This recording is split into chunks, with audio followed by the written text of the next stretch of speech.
Thanks, Rob. Good evening. The policy committee meeting this evening.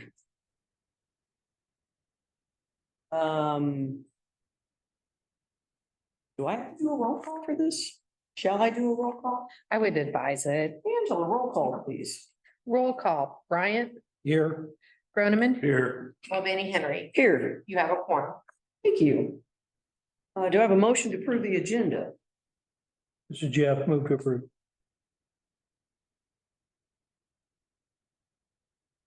This is Rose, I second. We've never done that. Yeah. The agenda, but hey, I'm game. Motion to approve has been moved and seconded. Roll call, please. Roll call, Bryant, Aye. Groneman, Aye. Mulvaney, Henry. Aye. That motion carries. Oh, that's good. All right, we're turning this over to a human resource policy review. Which. Are we calling it a human resource policy or are we calling it a personnel? I assume someone's gonna tell me. We would keep it personnel code. Great, Dennis, can you move up? Thank you. So yes, we would maintain the title personnel code. That's our recommendation. The reason we're coming to you today is that we recently passed revisions or made revisions to our employee handbook. We wanted to update the personnel code as well and make sure that any policies that transition between the two are updated and say the same things essentially. So if you turn your personnel code to page 3, we have a couple non-substantive changes. Really, most of the changes that we've made are not drastic or substantive by any means, but simply updates. So we wanted to insert our tagline, the power of community, in the first paragraph where it reads, we have a special team of dedicated individuals who believe in the power of community and strive to provide a high level of. Yep. You said page 3. 4. You really mean page 4? Well, Numeric yes. page 4. So they. Yeah. Oh, okay, you've got a front page to it. So yeah. Or do you want the clean Yeah. copy of mine? That's Because good. it should be the same copy that I got. On page. Yeah. Yes, he says. So, and I've got mine on rows, so, Okay, and, and hold on that second, Dennis. So you said who believe in the power of community. But you also said strive to provide a high level of service. So on my red line version, that is struck. right, it is struck in the original red line version. We went ahead, today and just made a couple minor revisions to that so that it flowed. Well, okay, so you're looking to add strive to provide back in? Yeah, keep that in. Do you have to add an and there between Yes. community and, Yes, because otherwise that sentence didn't make sense. right. Otherwise it didn't make sense. Okay, And then in the second paragraph, we struck the first 3 words, we strongly believe, and just start that paragraph out with it. help me with that one. Help me with that change. You can believe or choose to believe, but we think it is just simply important, simplifying that statement rather than just believe we know it. We don't just believe it, we know it. So we felt it was important just to make it start with it. It is important. Okay, thank you. The next change would be on page 5. And the language we added under employee at will, with the exception of the general manager's contract. Only the general manager of BPU has the authority to enter in employment agreements. And then struck for a fixed term because that's not needed. It's the contract that is needed. Okay, so on, go ahead. I was just gonna say, he has the authority to enter into his own contract. But he can't enter into an employment contract as general manager. Right. So is the intent of this to refer specifically that only the general manager can actually have an employee contract with BPU? No, that he, other than his contract, which is best with the board, that he can enter into a contract with someone else if he wanted to give, Does any other employee Yeah. have an employment contract today? no. No, not an employee. But if there was to be one, only the general manager can instant Right, Institute. right, a department head could not hire decide, and fire is all through the approval of general manager. correct. And then it back to his can only be through the board. Yes. Yeah, and so this is kind of a recurring theme, and I apologize because we haven't ever visited this policy with me on the board, so here we go, folks, sorry. Is resolution number 5217, is that what adopted this personnel code originally? And I'm seeing that on the bottom of page 5, a reference to it, so that's why I was asking if that was how this was originally adopted. I think I believe it is. but- That would be a guess on my part. I believe it would be too, and that's why it was taken out, because as it gets amended, there's a new one that's adopted, but I would have to look that up to be definite. Okay, and so to the extent this document is supposed to be a policy that is adopted by this board, correct? Correct. Okay, so we're not calling it a policy, we're calling it a code, and I understand why you're doing that, don't get me wrong. But if we go literal with what the charter ordinance allows, it Right. doesn't allow us to adopt a code, right? I'm gonna have to look. If you give me. No, I don't mean to, and that doesn't have to be resolved. Right, no, but that's a very good point, and I wanna, let's, And so then my second question is, the other policies that we've gone through since I've been on the board, you guys have a new format for them that you've adopted, right? right. So will this be put into that format like the others? That wasn't the intent, but Well, not that we can't. I mean, this is in the, But it, But it is, or we wouldn't. but we wouldn't have to be involved in it because we don't have to be involved in the employee handbook or anything else. Yeah. No SOPs, no anything, else, you I know, know. that's but that's the code you do, so it can be, the formatting of it. But you know what I'm saying about the format, like you guys have a thing where it's like last Then it's revised, reviewed. on that last. Right. Approved by the board and all that, and Right, that would Section be, 4.01, yes. 4.02. Usually Jody Franchette, once they're, approved. Well, she does that one. I know, You don't need it. She'll just do it. I'm just saying, that wasn't the plan to do, but I mean, if you want a revision sheet after finalize, we can do that. And so the reason why I'm even asking about that, so I saw this resolution number, right, and I understand that's how things were done. And I know that, Angie, you guys have been trying to standardize this across the policies that the board, is reviewing and adopting. So if the purpose is to standardize them, we should be standardizing all of them, right? There are things like welcome to the BPU and things that don't belong. That's correct. If it's going to be a, And this is, it's because this is handed out to the this employees. is, Right. yeah, give it to the employee. so.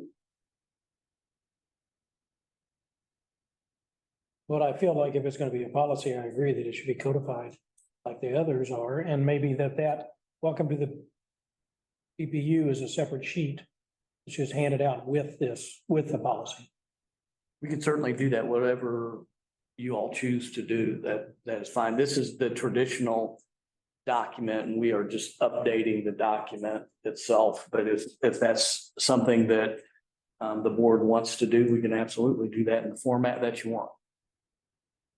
I just think that it would, if it's gonna be a policy, they should all be very consistent. It makes sense. Agreed. Well, and so I didn't know when resolution 5217, if that's the one that originally adopted this code. I didn't know when that was. I don't know if anybody knows. I don't. I don't, and that's why it was taken out, because as it gets adopted and Was I, that 2016? Last time personnel code was looked at. It was, yeah, I believe so, 2016 or 2018. 28. The Trying to remember handbook what was the- 2018. And the charter does state a person, they did use the phrasing personnel code. Got it, thank you. Okay, so does it say anything else, by the way, policy, personnel code, anything else in there?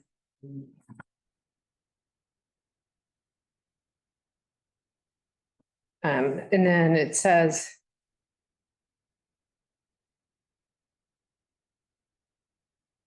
And then it says, and I mean, it just says it has to be consistent, that and any policies have to be consistent with the charter ordinance. It's the reference in that. Okay, so, has any other employee of the BPU ever had an employment contract that anybody? I think there was, yes. The attorney did at one time. When it was a non-UG attorney? Yes. Oh, Well.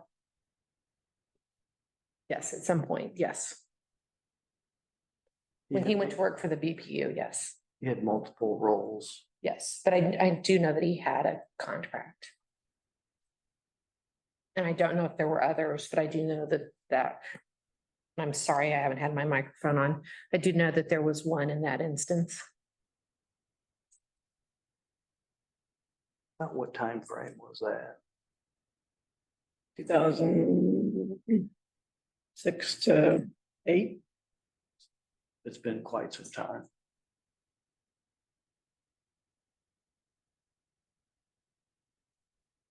Okay, thank you. I don't think I have any other questions. I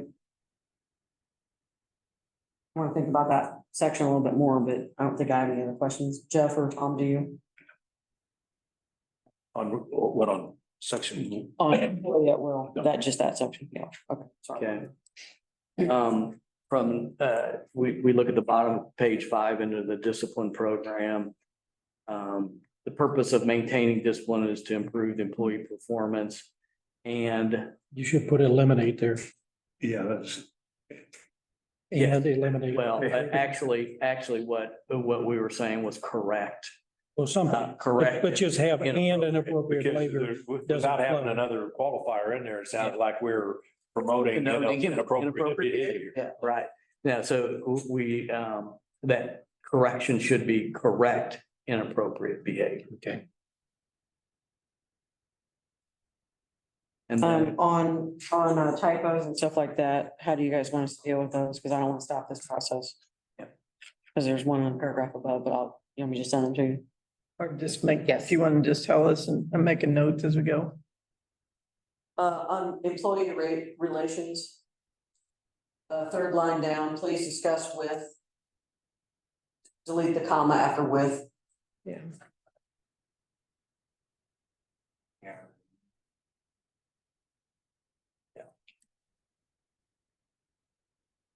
okay. And then, okay, sorry, go ahead, Dennis. No, fine. So let's see, the disciplinary provisions in the employee handbook do not represent an employment contract, and then we struck. This reasoning isn't necessarily appropriate. So it's a statement, it's not to have an employment contract. That's not the purpose. It has many other purposes, so we felt it was appropriate to struck those words, but rather enhance employee morale. It's got a lot of other reasons, so we struck those. Employment with the BPU is at will, discretion of the general manager. The employee handbook will provide additional provisions in detail to be consistent with the personnel code as amended, period. And then we struck resolution 5217 because we weren't comfortable with that. Right, and since it is amended, since that was at least one version, it was adopted at one time and that was put in there. But as it gets amended, I think, rather than continue to carry it through with amending it. Well, on that first line there, employee handbook, I think that's the only place it's lowercase. I need to capitalize in the. Okay. I'm sorry, the first one, that very last paragraph, disciplinary provisions of the employee handbook. Making those two. Thank you.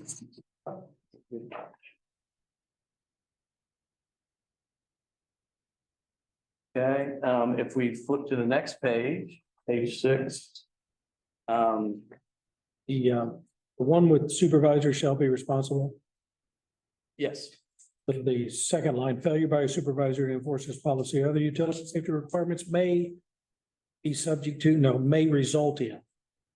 Because it doesn't flow correctly as may be subject to, because it doesn't. yeah,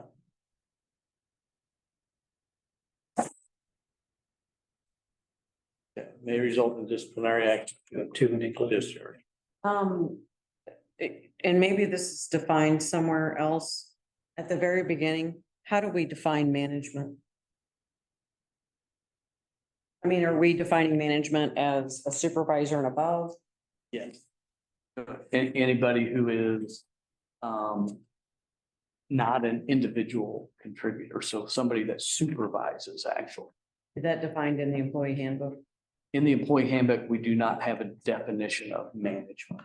There's no We definition define- here either. Yeah, no, we don't. That is our intention, is that's how we talk about management. Certainly added definition in there. I think that it would be best if, But yeah, in the handbook, we define categories of employment, but not the levels. I think if you're gonna refer to management. Generic management, we need to know what level that is. specify What it is. Do that.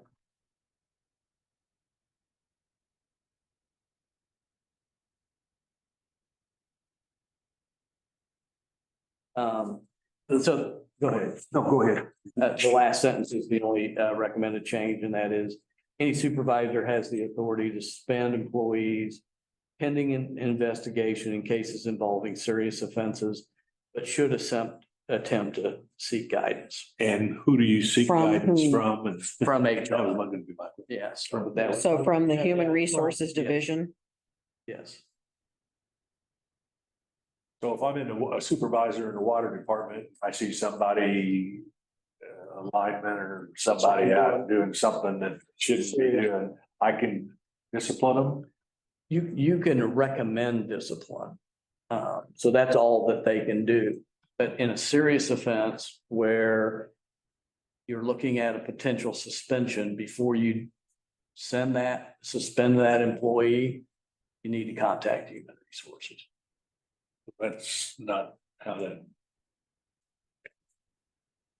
In the handbook, it does give guidance on those things, but yeah. and I so understand It's Tom's Tom's point. point us to. Yeah. To review these that like are here. And I know nobody wants to get in the weeds, nobody wants us in the weeds. But it's difficult to review these without sort of that underlying information. So I understand, so Tom's saying any supervisor has authority to suspend employees that report to said supervisor. Is that what you're talking? Instead of any employee? You're just saying the way that this reads, that you could, Right, and I understand. So should it be something like suspend direct report employees? could. Or would be more than In the direct. line of their authority. Yes, in line of. Something to, just to better define it.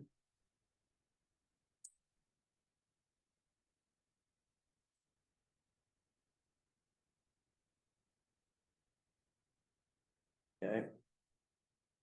Anything else? no, that was just, I was just, any supervisor, if you've got a supervisor in water, supervisor in electric, and this one guy in water could suspend somebody over here, but that's not the intent of this, right? It's, the intent is, I'm a supervisor, and I see a serious offense from somebody that's in my chain of command, I can suspend them. But I should check after checking with HR. Yeah, and then the suspension is pending an investigation.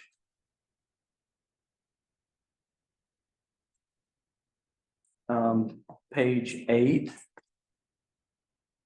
The only change there is in the first paragraph, third line from the bottom is BPU's intent to comply with all applicable federal state laws. So, On seven, page 8, I'm sorry. on seven. Okay, General manager is directed to adopt an employee handbook, amend as needed. That is considered, that just doesn't flow. I would put and amend as needed. That is consistent with the personnel code. Otherwise, it just doesn't flow correctly. Read. Go ahead. You looking at my paper? No, I'm right.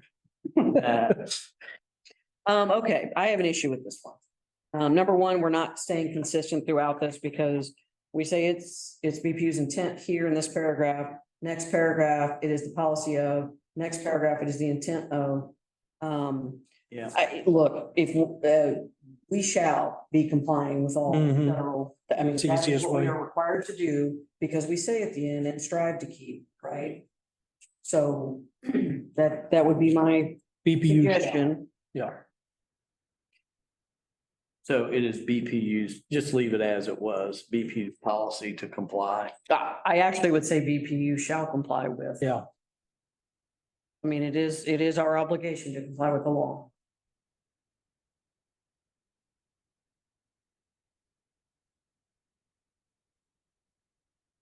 Yeah, not an intent.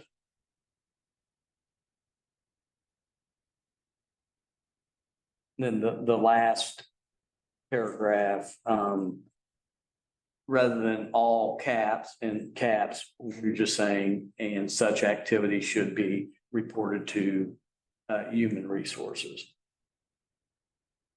Going back up to the individual with disabilities, I think that language should mirror BPU shall comply with federal, state, and local laws concerning. Yeah. Instead of it is the policy of BPU. So those two are consistent there. Right.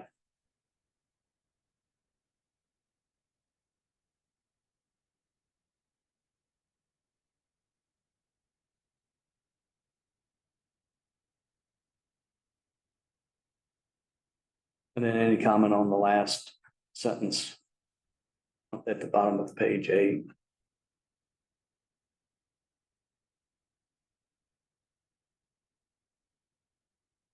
If not, we moved through the residency policy. We didn't make any recommended changes there. And really the last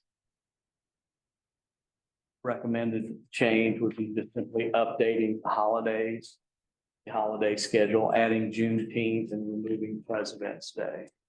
The last time this was in effect, President's Day was a designated holiday and has since been moved to a floating holiday. All right, before we get to holidays, sorry, back on residency.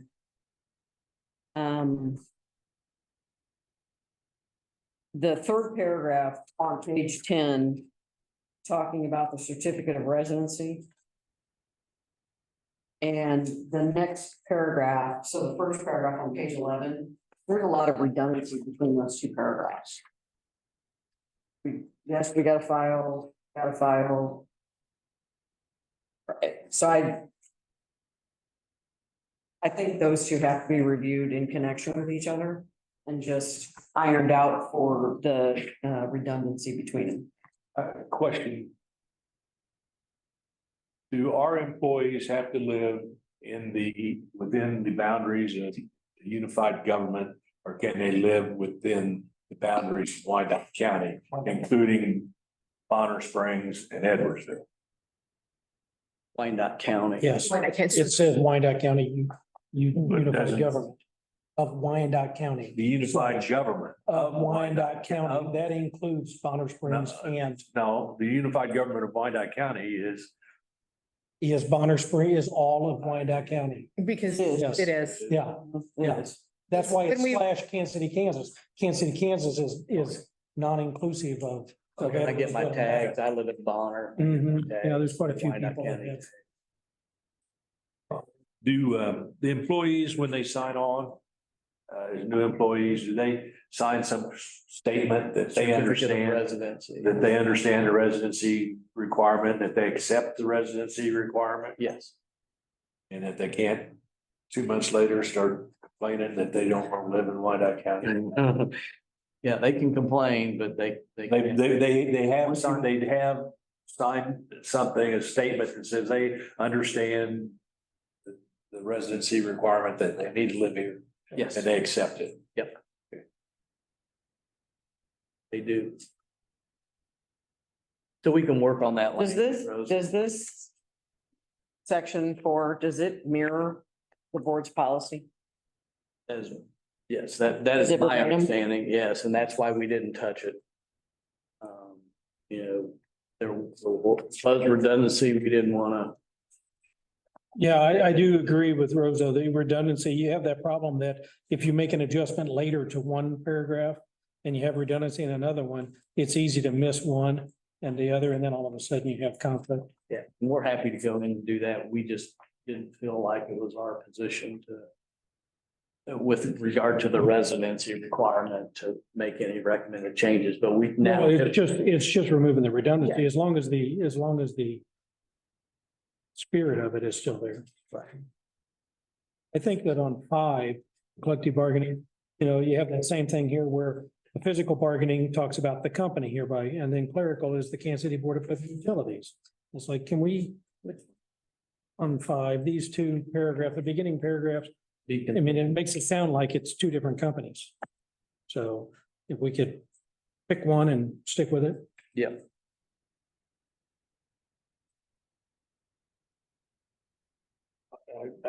The company, that should be the BPU. Yeah, the Kansas City Board of Public Utilities. That's the one that I would Yeah, I would too. repeat, I agree.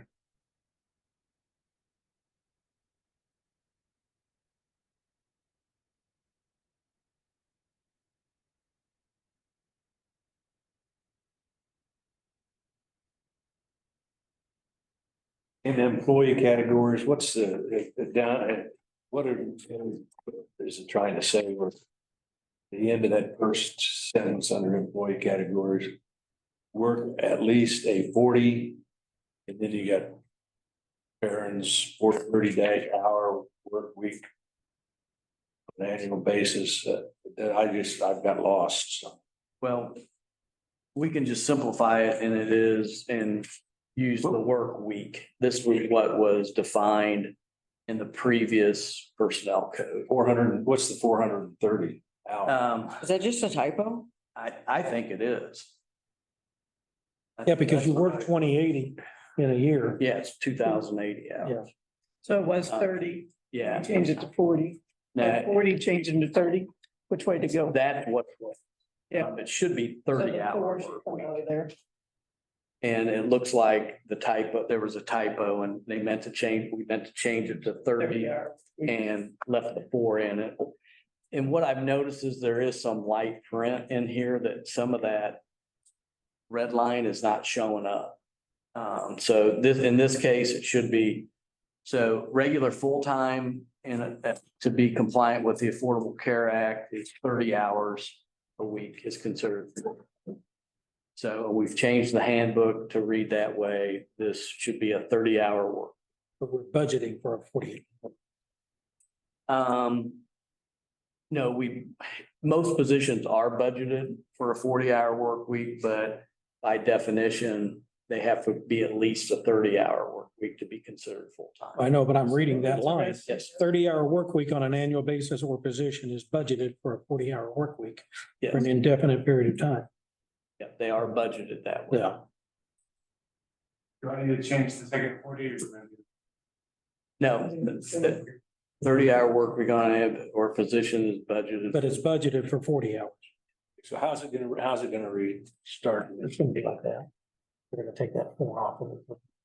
So it's gonna be 40 and then in parents Is a 30-hour work week is what is defined by. scheduled to work at least a 40. And where's the close? Shouldn't it be at least a 30? Shouldn't the word be 30? It's a That's what's 30-hour in the work- paren, right? Is 30? It's open paragraph, 30-hour work week on an annual basis or a position is budgeted for a 40-hour. Yeah, it should. But be the 30 word on both. before the parenthetical should be 30, not 40. Yeah, and it actually does, yeah. Still budgeted on a 40, but you see what I'm saying? Yeah. End of the very end of the first Scheduled to line. work at least a 30 in parents. On the one before the paragraph opens, is that a 30 should be instead of a 40? Yeah, it's a 30. The 30-hour wording- work week on an annual basis. or No, position. back up to the end of the first, the line in front of it. Okay, regular full-time employees scheduled, working and scheduled to work at least a 30-hour work. Instead of 40 there. Yes, Delete the first four, correct. 30-hour, and then where is the post parentheses after 30 hour? There's, After the 30,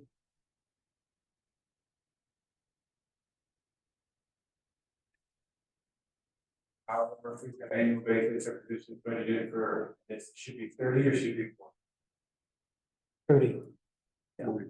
Oh, on the budget, it is, Budgeted. budget is 40. The required is minimum 30. Yeah, it's weird.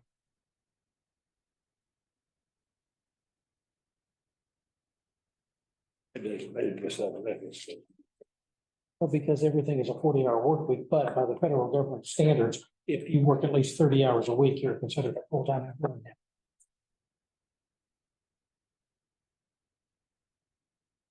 Even though most jobs, expect 40.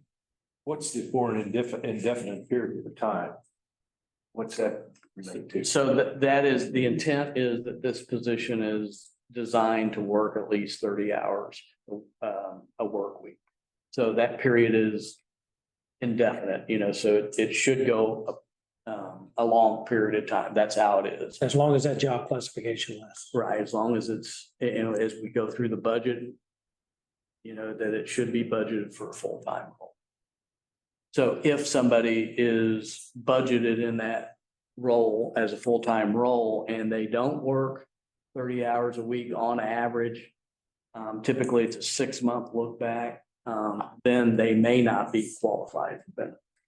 I'm just, if I was to read that, I couldn't understand it. Yeah, and And I, if an employee was to read it, I'm sure that they probably couldn't understand it either.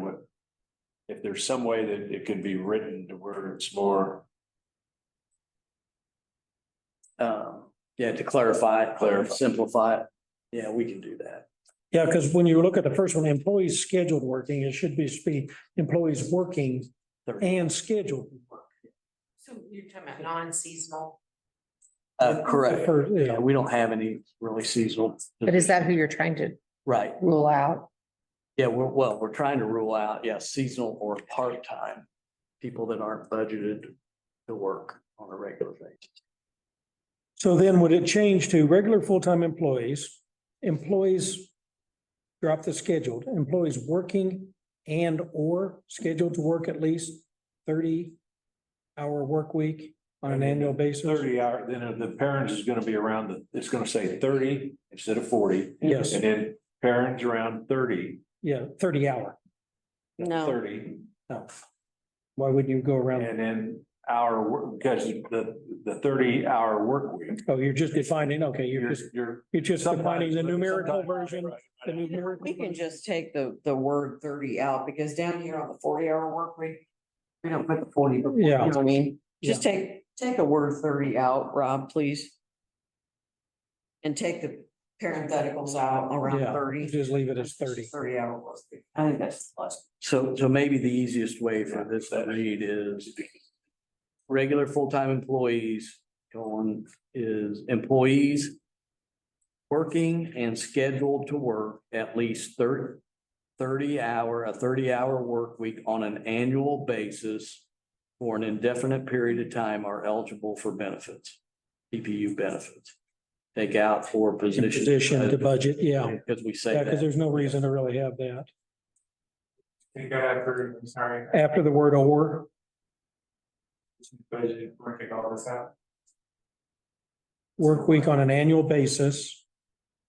And then you drop or position is budgeted for a 40-hour work week, and then just go to for an indefinite period of time are eligible for BBU. Yeah. Probably should put a comma after time.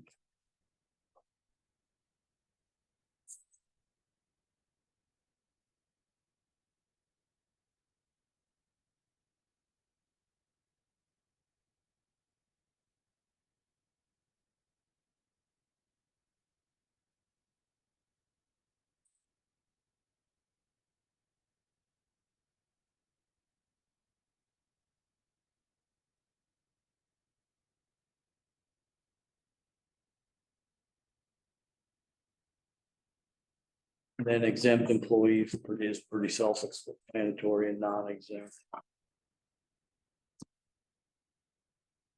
Are all those positions basically salary? Non-exempt or not. So exempt, Exempt are. most of them are. Now, there are gonna be, We have some hourly people that are not paid overtime? no, we don't have anybody that are not paid overtime. We do have some salaried manager or supervisors that directly manage hourly associates that are eligible for comp. No, so they're designated. But there's nobody that's hourly that is not getting paid. Whoa. Back that up a second. Go, repeat that again for me. So we have some salaried or supervisory or management people that directly supervise hourly associates. To give you an example, would be a superintendent in the line department that are eligible for comp time on an hour for hour basis, not time and a half, but an hour for hour basis. Because they may get called in on emergencies or have to stay in emergencies. That's the exact And opposite. their pay is so close to a lineman's pay that, you know, it's unfair for them not to get compensatory. Okay, but you said salary supervisory or management. That tells me there's a lot of people that could be subject to comp time. And we don't have to get into that tonight, but we are gonna need to get into that. So more to come on that from Yeah. them. Yeah, those are first line. We call first line supervisors management. Mhm. That's why I use, But those aren't the only people who are eligible for comp time that are salaried employees. there are, most of them are gonna be superintendent, first line supervisors. There are a few cases where in certain situations in emergencies where we have higher level line people that like this last storm will get compensatory time for coming in, managing the operation on an hour for hour basis. Those are few and far between. We'll dig into that further. Yeah, well, and we have it in the handbook as well that, Never seen it. Yeah. Can't see it, Dennis. Yeah. You know that. We can't see anything. you can absolutely see the handbook. You better be careful. Your general manager is not in this room, so. So we do deem, in an emergency situation that there are people that can earn comp time. Okay. Page 13. The second paragraph here refers to this employee handbook twice. And I don't know if we're trying to say in the employee handbook or this personnel code.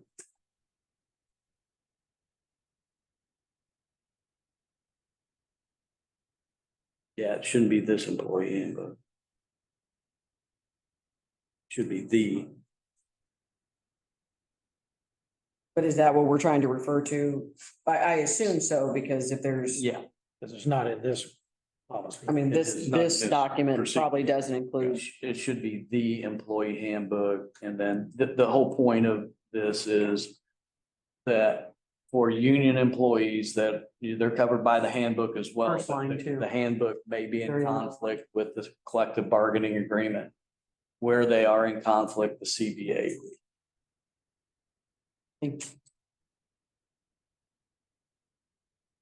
Yeah, got it. Yeah, so instead of this, it would be the. Okay, thank you on that.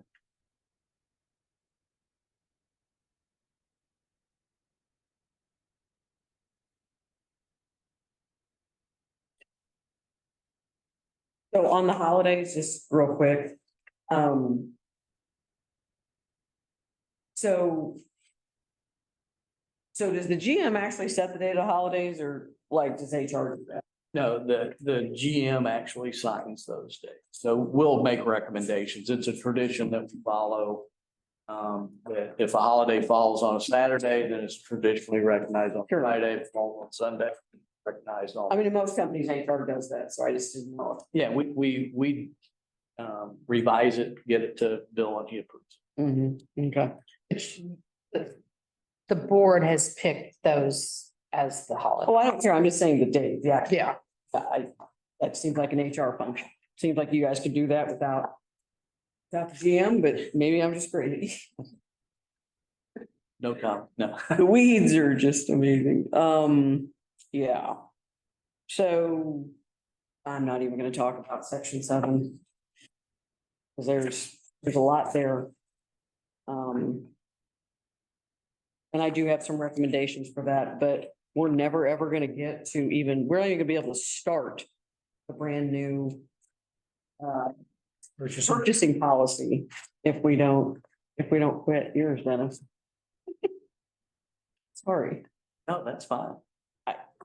Has nobody learned by now? I mean, I'm just gonna question and talk and That's good. talk and I don't know if it's good, but I appreciate it. I'd rather, get the document the correct and understandable as possible. well, thank you very much for your presentation. You're welcome. Any other questions of Mr. Dumovich, gentlemen? Okay, you still with us? I'm with you. All right, My head hadn't hit the table yet. all right, So well, the next step in the process, we'll make these revisions, then is it gonna, send it back to the committee. Yeah. Mhm. and when will the committee meet again, or do you need to meet again? We have set, I don't know if we'll need to meet again on this one. No, I think it should come through a board, work session. Just so the rest of the board For can the look at work it. session? Yeah, I mean, it shouldn't take but a few minutes to, if it's handed out in advance. Where the rest of the board has a chance to look at it, we can in 15 minutes, is there anything that anybody saw that needs to be, and it probably wouldn't take 15 minutes. Because I doubt that there'll be much. Is that okay, Angela, that process? that's up to the board, yeah. I mean, if that's the way you want. I mean, all of these options work. Okay, sounds good. Work session. Very good. Thank you. We'll get these made out to you next week. So exciting. I hope it's in red line. Yes, If you it needs to be in red line. No, we prefer. It needs to be, especially coming to the full board. That way, everybody knows what was changed, so that if they have any questions about why. We will do it.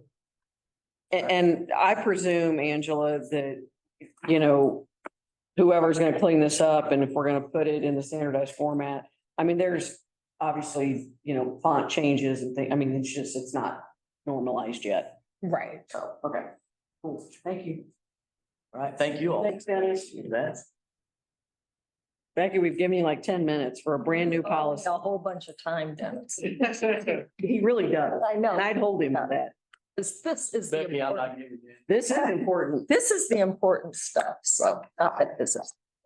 Anyway, so, Perhaps the other board members knew, I did not know that the BPU did not have a formal purchasing policy. did not, Did not know that until Sunday night. so we created one. And what you have in front of you is the result of that effort. Did we have a procedure or a guide or? An SOP that we. Or what do we call this one? No, this was actually a policy. Back in the, The back, code? Do we have a purchasing code? back in the day, they were interdepartmental practices is what they were identified as, and which we have transitioned over to SOPs. There is one outstanding policy that the board adopted, what's it called, excellence or Standard of excellence. standard of excellence that I personally will ask the board to rescind when we're done with this because It's vague and it's contradictory and it's outdated. yes, it has some issues. Page 1 looks good. So just a few comments before we jump into page by page review is that I did look at policies from other utilities to make sure that we were doing things that met the industry standard and we weren't just jumping into something that we shouldn't be jumping into or vice versa. So, and then we've also had an internal review.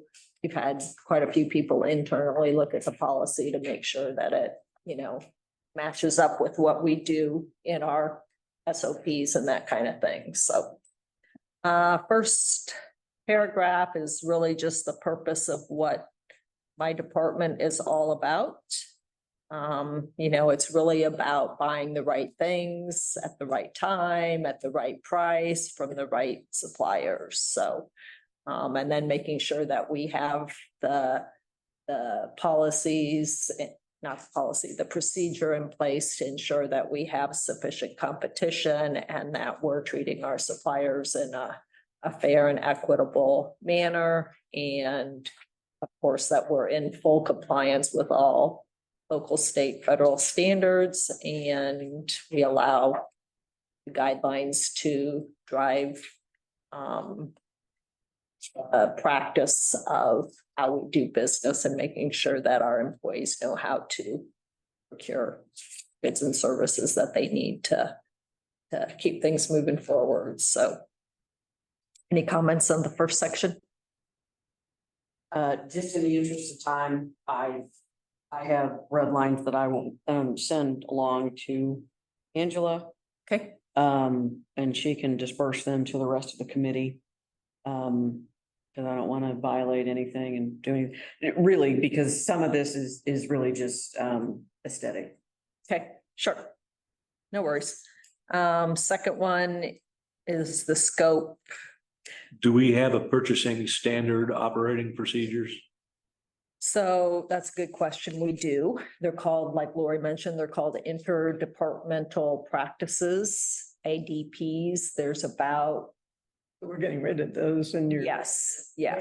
Is. Yes. That And what I'm intending to do is to move those into a procurement manual that provides guidance and direction to the folks that are requesting the goods and the services so that they know specifically what they need to do to engage with purchasing.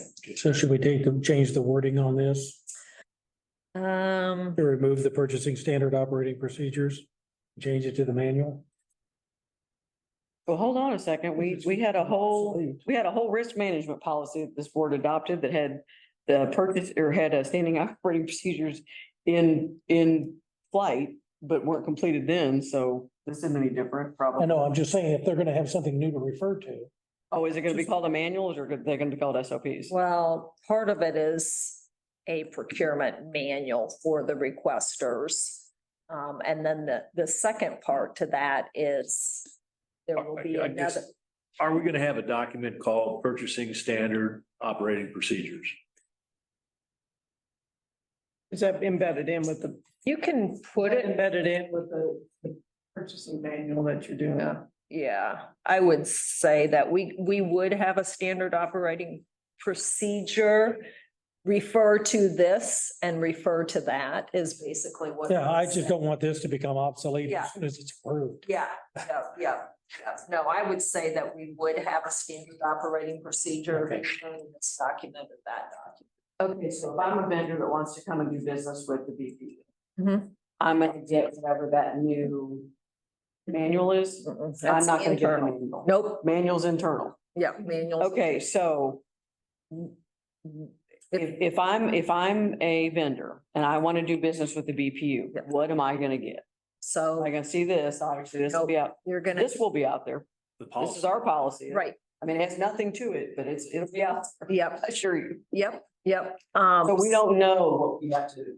Yeah. to do Yep, business with BPU. so, right, and we do outreach to try and educate people that we aren't doing business with on how to engage with us, primarily targeted towards the minority suppliers, because that's, that's of importance to us.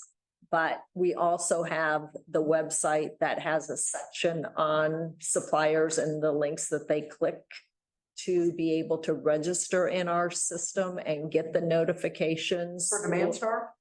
For Demand Star and also for Fusion, which is the daily, we use Fusion, it's our procurement system that we use for the day-to-day purchasing. And then Demand Star is targeted more towards RFP. construction. Yeah, Right. RFPs. Okay, So when a bid for an request for proposals goes out, Mhm. that whole package will include their rules, so to speak. Understood. And so that should be all the information that they need. But when I get over here to all the things we can use, one of the following methods shall be used for selection of the supplier for procurement. It mentions bids, RFPs, minor purchases, sole source, all that stuff. If I'm a vendor coming to BPU and this is out on the website, how do I know what's being used for the thing I want to try to provide services on? So I don't know, well, I don't know that this is not really for our vendors to go to. I hear you, but we're like making a whole bunch of board time to like do a thing. This is not your fault, by the way. I'm sorry, but Question, how do they know what work is available, or how do they know which rules they have to follow? bingo, Which one? which rules they have to follow. So then as soon as they're in contact, Becky's has an agent, send them, before, we don't sign the, everything's included. So they might send in a bid, we send them our language at our standard language, and then that's when they talk. So they're not. So they know all of that. That's all included. So our standard procurement contract language, is that what you're referring to? Well, each one has sort of a different packet depending on what, and I should let Becky explain this. But it's, so you have, it's all signed off on, so they're not caught by surprise. We don't sign the agreement and then say, oh, and by the way, you need to give us your insurance. Or, oh, by the way, No, I hear you. I do. I just, if I'm a vendor looking to do business with BPU and I sign up for Fusion and I sign up for Demand Star, because I don't know what I provide, but I'm providing something, right? Unless and until I actually either enter a competitive bid, answer an RFP, do a cooperative, I guess, bid for a cooperative purchase. I assume these are all bids of some kind. Is right, that accurate or not? yes, that's They're correct. Those are all bids of some kind. competitive. Okay, these are all competitive. Okay, but unless and until I do that, I don't know what the requirements of BPU procurement is until I actually put my foot forward to, And that's typical. That's typical of most companies, and how procurement works is we need people to provide this service. Mhm. So we go out, or they come to us and we say, yeah, we want to do business with you. And then we say, here's the conditions under which we do business. We don't say, we tell them we need your insurance, we need a lien waiver, we need all this stuff to be able to do business with BPU. Mhm. And that's the process. Is that included in the RFP? Yep. bid? Mhm. So different bids and RFPs are gonna have different requirements. Yep. And that's all what our group, in conjunction with the operating groups, develops before we go out for bid for the construction and the services and those types of things. Now, if we're buying nuts and bolts, that's a different process. So sorry, I'm late, Rose. It's your question. So I mean, this is the standard requirements for vendors to meet, but I don't know when I don't know when And we're not saying that this policy tells you when you're gonna use this. That's what's gonna be in our standard operating procedure. All we're saying is that we're not just gonna go out and do business with Joe Smith because we like Joe Smith. Yeah. We say we're gonna use one of these methods for buying the stuff because we have an obligation to make sure we're doing things competitively, we're getting the best price, we're doing business with reputable suppliers and not fly by nights and those kinds of things. That's why we're saying these are our methods that we use. Okay. And to contrast that with the information contained in the bid that's going to be of importance to them. we'll say it's a proposal. There might be one, water may have one, time is of the essence. That is, and so that is very important, and we rank that very high. Yeah. The schedule. And then the next one, it may just be cost, like, well, we've got a while till we can do it. So that's, that sort of detail that they're really gonna need to make their bid will be found in their packet. Or I think I'll add as part of it would be, there's a specific design, construction or a proposal that's out there so that this firm can bid because we're replacing water mains, we're building a distribution line or whatever. And then here's another bid packet that's out there that's just stock, inventory, stock replenishment and stuff like that. So they would be all different. Yeah, no, and you guys, I do deal with RFPs almost on a daily basis. So I do understand. It's an internal policy that's designed I don't know why we're having to adopt this. for the employees and how the employees, what they need to do in the procurement, you know, or is this gonna be, is this This is for? overarching. This is what most, even if you go to a private company, they have a procurement policy. And then from that is driven the procedures and what we do. This supports our day-to-day stuff. This is intended to be the direction that you guys provide to us. Right.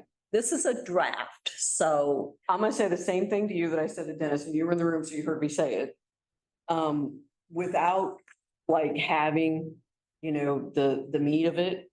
I mean, it's just very difficult to see this in context. And we're not going to get the meat of it, you know, because that's been made very clear to us. So I apologize. I'm really not, I'm trying to be helpful, but I'm just trying to figure out why, you know, why the board is involved in this, because this is kind of a decided thing. And I've got nothing. Before, we didn't have a policy, and I think we talked I know, about it yeah. yesterday. So this was an attempt that, to get the board involved in purchasing policies at a higher level. So we're elevating things from what used to be operating procedures or the department practices at one time. I think we all feel that the board should play a role, and here's what the policies are when it comes to procurement of services and materials. Yeah. And, you know, it won't be specific, detailed out to every little transaction we make. Well, and even And it can't be. even our procedures, you can't detail every single occurrence but you have to provide the framework for being able to conduct that business. And that's, you know, The board- as I see it, that the board was. does not want to accept the policy as written. We'll just go back to our standard operating procedure and operate at that level. But to me, I think it's important that we raise this issue up to the board level and say, here's a set of policies that the board has looked at and the board has approved. And that sets in motion everything else that we develop up under that.